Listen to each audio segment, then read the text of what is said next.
Ok, dans les commentaires, on m'a parlé du mot duck. Pas d'un canard, mais dans l'autre sens, le verbe to duck. Et dans le commentaire, il y a deux exemples précis, donc utilisons-les. Ça sera simplement le verbe duck à l'impératif. Vous le trouverez comme une des phrases du personnage Jet du jeu Valorant. Duck. Et c'est aussi quelque chose que dit Mabel dans un épisode de Gravity Falls.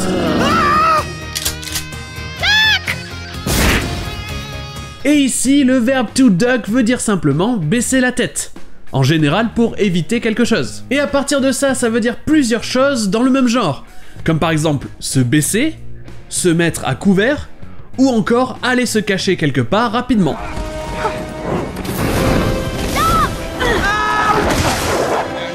I ain't got time to breathe.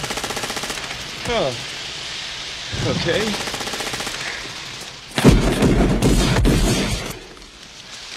You got time to duck? Well, the last few hours on Friday, duck out early, turn off your answering machine. You should be home free, man. Et donc, est-ce que ça vient du mot duck, un canard? Eh bien, à vrai dire, c'est l'inverse. À la base, le mot duck veut dire se baisser ou s'immerger sous l'eau, alors que le canard avait ce nom il y a longtemps. Mais pour ne pas le confondre avec un autre oiseau du même nom, les Anglais ont décidé de nommer cet animal comme l'action qu'il fait souvent. To duck, plonger la tête sous l'eau. Et voilà comme on a eu un canard, a duck. Et il y a quelques expressions en anglais avec le mot duck, mais je vais terminer sur une expression qu'on trouvera dans le même contexte que l'impératif duck, c'est-à-dire dans une scène d'action ou de fusillade.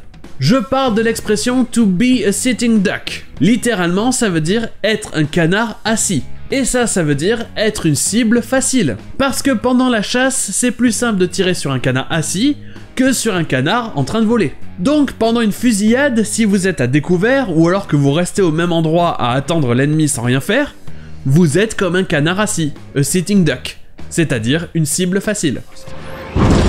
We can't get the shield generator fixed, we'll be sitting ducks. Look out! The floor goes down! He's a sitting duck! Et voilà pour cet autre sens de duck, et sur ce je vous dis, à demain!